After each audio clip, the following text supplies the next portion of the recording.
சின்ன முருகைய சிங்கார முருகைய சின்ன சின்ன முருகைய சிங்கார முருகைய கொஞ்சி கொஞ்சி தமிழ் பேசும் செந்தில் வடிவேலனவ கொஞ்சி கொஞ்சி தமிழ் பேசும் செந்தில் வடிவேலனவ சின்ன சின்ன முருகைய சிங்கார முருகைய கொஞ்சி கொஞ்சி தமிழ் பேசும் செந்தில்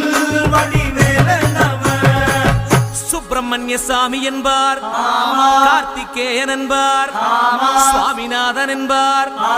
முக அமுதன் என்பார், பாலசுப்பிரமணியன் என்பார், கருணாகரன் என்பார், கதிர்காம கந்தன் என்பார், கதிர்வேல சுவாமி